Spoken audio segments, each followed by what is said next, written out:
శుక్లాం బ్రహ్మ విచారసార పరమాద్యాం జగద్వ్యాపినీం వీణా పుస్తకధారిణీం అభయదాం జాడ్యాంధకారాపకాం హస్తే స్ఫాటికమాలికాం విదదతీం పద్మాసనే సంస్థితాం వందే తాం పరమేశ్వరీం భగవతీం బుద్ధిప్రదాం శారదాం. శ్రీ మహాగణాధిపతయే నమః. శ్రీ మహాసరస్వత్యై నమః. శ్రీ గురుభ్యో నమః. 2026వ సంవత్సరము మార్చి నెలలో, ముందుగా ఈ మార్చి మాసంలో గ్రహస్థితి ఎలా ఉంది అనే విషయాన్ని మనం చూసినట్టయితే, రవి 14వ తారీఖు వరకు కుంభరాశిలో సంచరిస్తున్నాడు. తదనంతరం మీనరాశిలోకి ప్రవేశిస్తున్నాడు. కుజుడు కుంభరాశిలో సంచరిస్తున్నాడు. బుధుడు కుంభరాశిలో సంచరిస్తున్నాడు. గురువు మిథున రాశిలో సంచరిస్తున్నాడు. శుక్రుడు మీనరాశిలో సంచరిస్తూ 26వ తారీఖున మేషరాశిలోకి ప్రవేశిస్తున్నాడు. శని మీనరాశిలో సంచరిస్తున్నాడు. రాహువు కుంభరాశిలో, కేతువు సింహరాశిలో సంచరిస్తున్నారు. ఈ విధంగా గ్రహస్థితి ఉంది. అయితే ఈ గ్రహస్థితి మూలకంగా తులారాశిలో జన్మించినటువంటి స్త్రీలకు మార్చి మాసంలో గోచార ఫలితాలు ఎలా ఉన్నాయో తెలుసుకుందాం. ముఖ్యంగా మార్చి మాసంలో ఉన్నటువంటి గ్రహస్థితిని ఆధారంగా చేసుకొని చూసినట్టయితే, తులారాశి స్త్రీలకు ఈ మాసం బాగా కలిసి వస్తుంది. ముఖ్యంగా గృహిణులకు ఇంటి లోపల ఆనందము, సౌఖ్యము, సంతోషము బాగా కనబడుతుంది. ఇక భర్త యొక్క అభిమానానికి మీరు లోనవుతారు. ప్రేమ భావం పెరుగుతుంది. ఇకపోతే ఉద్యోగం చేస్తున్నటువంటి స్త్రీల విషయం చూసినట్టయితే, మీకు ఆఫీసులో గుర్తింపు లభిస్తుంది. మీరు ఇన్వాల్వ్ అయి పనులు చేస్తారు. తద్వారా మీకు అందరి లోపల కూడాను ఆదరణ బాగా పెరుగుతుంది. ఆర్థిక స్థిరత్వం కనబడుతుంది. మీరు స్వయంగా సంపాదించడము, కొంత సేవింగ్పై మనస్సు నిలపడము ఈ మాసంలో బాగా ప్రస్ఫుటంగా కనబడుతున్నాయి. విలువైనటువంటి వస్తువులను కొనుగోలు చేస్తారు. ముఖ్యంగా తులారాశి స్త్రీలు ఈ మార్చి మాసంలో పిల్లలపై బాగా ఫోకస్ చేస్తారు.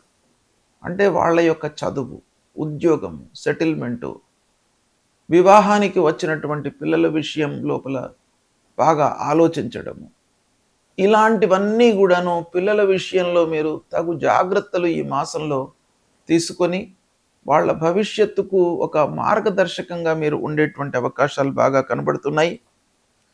ఇకపోతే సంగీత, సాహిత్య, కళా రంగాలలో ఉన్నటువంటి స్త్రీలకు బాగా గుర్తింపు లభిస్తుంది. ముఖ్యంగా సంగీతము, నాట్యము ఈ రంగాలలో ఉన్నటువంటి స్త్రీలకు అనుకూలమైనటువంటి మాసం. ఆరోగ్యము నిలకడగా ఉంటుంది. స్నేహితుల యొక్క సహాయ సహకారాలు అందుతాయి. ఇంటిలో శుభకార్యాలు జరిగేటువంటి అవకాశాలు బాగా ఉన్నాయి. ముఖ్యంగా ధార్మికమైనటువంటి విషయాలపై మీరు మనస్సు నిలుపుతారు. కొన్ని ఇంటి లోపల దైవికమైనటువంటి కార్యక్రమాలు, పూజలు, పునస్కారాలు ఇలాంటి వాటిపై మీరు బాగా మనసు నిలిపేటువంటి అవకాశాలు ఉన్నాయి. తద్వారా మీకు మానసికమైనటువంటి ఆనందాన్ని మీరు పొందే ఛాన్సెస్ బాగా కనబడుతున్నాయి. ఈ మాసంలో నలుగురి లోపల గౌరవ మర్యాదలను పొందుతారు. పెట్టుబడులపై కూడాను మీరు మనస్సు నిలుపుతారు. అంటే సహజంగా ఉద్యోగంలో ఉన్నటువంటి స్త్రీలు, చిన్న మొత్తంలో వ్యాపారం చేస్తున్నటువంటి స్త్రీలు, వీళ్ళు ముఖ్యంగా పొదుపుపై మనస్సు నిలిపేటువంటి అవకాశం బాగా కనపడుతుంది. విదేశీ ప్రయాణాలకు అవకాశము ఉంది. సోదరులతో అనుకూలంగా ఉంటారు. కుటుంబ సభ్యుల యొక్క సహకారము, మద్దతు, సపోర్టు అన్ని రకాలుగా మీకు లభిస్తుంది. మానసికంగా ప్రశాంతంగా ఉంటారు. పూర్వం చేసినటువంటి అప్పుల బారి నుండి విముక్తులవుతారు, రిపే చేస్తారు. ఇక ప్రయాణాలు కలిసి వస్తాయి. కొత్త పరిచయాలు చేసుకుంటారు. తద్వారా కార్యసాఫల్యం గోచరిస్తుంది. చిన్న మొత్తంలో వ్యాపారం పైన కూడాను మీరు మనస్సు నిలుపుతారు. సంతోషకరమైనటువంటి పనులు మీకు ఈ మాసం లోపల కలుగుతాయి. ఆదాయం పెరుగుతుంది. ఓవరాల్గా తులారాశి స్త్రీలకు చూసినట్టయితే మార్చి మాసము ఈ నెల మొత్తం కూడాను సంతృప్తికరంగా కొనసాగుతుంది. గ్రహస్థితి ప్రతికూలంగా ఉన్నప్పుడు మనము ఏమి చేయాలి? మన వైపు నుండి కొన్ని కర్తవ్యాలు మనకు శాస్త్రంలో చెప్పబడి ఉన్నాయి. ఒకటి, ప్రధానంగా ఏ గ్రహాలైతే మనకు ప్రతికూలంగా ఉన్నాయో వాటికి సంబంధించినటువంటి కారకత్వాలు, వాటికి సంబంధించినటువంటి వాటిపై మనము నియంత్రణతో ఉండాలి. అంతేకాకుండా అనుగ్రహము కొరకై కొన్ని పరిహారాలు చేసుకోవాలి. సూర్యుడు ప్రధానమైనటువంటి గ్రహము. సూర్యుడు ప్రతికూలంగా సంచరిస్తున్నప్పుడు అనారోగ్య సమస్యలు కానివ్వండి, శారీరక రుగ్మతలు, మానసికంగా ఇబ్బందులు, పనుల లోపల ఆటంకాలు, ఇలాంటివి మనకు జరిగేటువంటి అవకాశాలు ఉంటాయి. కాబట్టి సూర్యుడు ప్రతికూలంగా ఉన్నప్పుడు తప్పకుండా మనము మూలమంత్రాన్ని జపించడము. సూర్యుడికి సంబంధించినటువంటి మూలమంత్రము జపా కుసుమ సంకాశం కాశ్యపేయం మహద్యుతిం తమోరిం సర్వపాపఘ్నం ప్రణతోస్మి దివాకరం అనేటువంటి మూలమంత్రాన్ని ప్రతినిత్యం కూడాను చదువుకోవడము. తర్వాత సూర్యుడికి నమస్కారము చాలా ముఖ్యమైనటువంటిది. నమస్కార ప్రియో భానుహు అని మనకు శాస్త్రం చెప్తోంది. ఆ సూర్యనారాయణుడికి ప్రతినిత్యం కూడాను ఉదయం పూట లేచి 12 మార్లు సూర్యుడికి నమస్కారం చేసుకొని 3 సార్లు అర్ఘ్యప్రదానం చేసినట్టయితే మీకు ఆ సూర్యుడి యొక్క అనుగ్రహం లభిస్తుంది. తద్వారా ఆరోగ్య సమస్యలు మీ దరి చేరకుండా ఉంటాయి. అంటే మీరు ఆరోగ్యంగా ఉంటారు సూర్య నమస్కారాలు చేసినట్టయితే. కనుక ప్రతి వాళ్ళు కూడాను సూర్యుడు ప్రతికూలంగా ఉన్నప్పుడు, సూర్యుడు 3, 6, 10, 11 ఈ స్థానాలలో సంచరిస్తున్నప్పుడు శుభ ఫలితాలను ఇస్తాడు. ఇవి కాకుండా మిగతా స్థానాలలో సంచరిస్తున్నప్పుడు మీరు పరిహారం చేసుకోండి. ప్రతినిత్యం కూడాను సూర్యుడికి నమస్కారాలు చేసినట్టయితే మీకు చాలా మంచి ఫలితం వస్తుంది. కనుక దీన్ని దృష్టిలో పెట్టుకోండి. ఇక రెండవది, మనకు ప్రతికూలమైనటువంటి ఫలితాలను ప్రభావితం చేసేటువంటి గ్రహము అంగారకుడు, అంటే కుజగ్రహము. ఈ కుజుడు 3, 6, 11 స్థానాలలో సంచరిస్తున్నప్పుడు మంచి ఫలితాలను ఇస్తాడు. ఉచ్చ స్థానంలో సంచరిస్తున్నప్పుడు మంచి ఫలితాలను ఇస్తాడు. మిత్రక్షేత్రాలలో సంచరిస్తున్నప్పుడు మంచి ఫలితాలను ఇస్తాడు. కాబట్టి అవి కాకుండా ప్రతికూలమైనటువంటి స్థానాలలో ఉన్నప్పుడు మీరు అంగారకుడి ప్రీత్యర్థమై అంగారకుడి మూలమంత్రాన్ని ప్రతినిత్యం కూడాను చదువుకోండి. ఏంటి అది? ధరణీ గర్భసంభూతం విద్యుత్కాంచన సన్నిభం కుమారం శక్తిహస్తంచ మంగళం ప్రణమామ్యహం అనేటువంటి ఈ మూలమంత్రాన్ని ప్రతినిత్యం కూడాను చదువుకోండి. సుబ్రహ్మణ్య స్వామిని కొలవండి. సుబ్రహ్మణ్య స్వామి దేవాలయానికి వెళ్ళండి. సుబ్రహ్మణ్య స్వామి దేవాలయానికి వెళ్ళి ఆ భగవంతుడి యొక్క అనుగ్రహాన్ని పొందినట్టయితే మీ లోపల ధైర్యము, ఆత్మవిశ్వాసం పెరుగుతుంది. ధైర్యము, సాహసము, ఆత్మవిశ్వాసం అనేటువంటిది చాలా ముఖ్యమైనటువంటిది. పనుల లోపల మనకు విజయం చేకూర్చడానికి ఆత్మవిశ్వాసం చాలా ముఖ్యమైనటువంటి పాత్రను పోషిస్తుంది. కాబట్టి అది మీకు సుబ్రహ్మణ్య స్వామిని కొలవడం మూలకంగా వస్తుంది. కాబట్టి సుబ్రహ్మణ్య స్వామి దేవాలయానికి వెళ్ళండి. ఇక బుధుడు మీకు మంచి ఆలోచనలను, సమయస్ఫూర్తిని, తర్వాత వ్యాపారంలో మీకు అనుకూలతను ఇచ్చేటువంటి గ్రహము.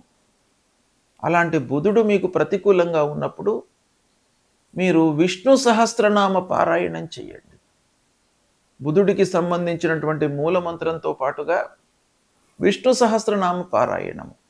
ఒకవేళ విష్ణు సహస్రనామం చేయడానికి మీకు సమయము చిక్కనట్టయితే అందులో విష్ణు సహస్రనామాలలో ఉన్నటువంటి చివరి శ్లోకము వనమాలి గదీ శారంగి శంఖీ చక్రీ చ నందకి శ్రీమాన్ నారాయణోర్విష్ణు వాసుదేవోభిరక్షతు అనేటువంటి ఈ మంత్రాన్ని ప్రతినిత్యం కూడాను చదువుకున్నట్టయితే మీకు ఆ భగవంతుడు శ్రీమన్నారాయణుడు మీకు మంచి ఆలోచనలను సమయం లోపల నిర్ణయాలను తీసుకునేటువంటి ఒక మంచి బుద్ధిని ఇస్తాడు. తద్వారా మీకు వ్యాపారంలో లాభం చేకూరుతుంది, ఉద్యోగంలో మీరు మంచి స్థితిలో ఉంటారు, మంచి పనితనాన్ని మీరు ప్రదర్శిస్తారు. ఇలాంటి ఎన్నెన్నో విషయాల లోపల కూడాను మీకు మంచి ఫలితము ఆ శ్రీమన్నారాయణుడి మూలకంగా అనుగ్రహం లభిస్తుంది. కనుక ఇది చెయ్యండి మీరు. తర్వాత గురువు ప్రతికూలంగా ఉన్నప్పుడు గురు మూలమంత్రాన్ని చదువుకోవడము, గురువులను సందర్శించుకోవడము, సద్గురువుల యొక్క ప్రవచనాలను వినడము, దక్షిణామూర్తి స్తోత్ర పారాయణం చేయడము, తర్వాత మూలమంత్రము గురువుకు సంబంధించినటువంటి మూలమంత్రం ఉంటుంది.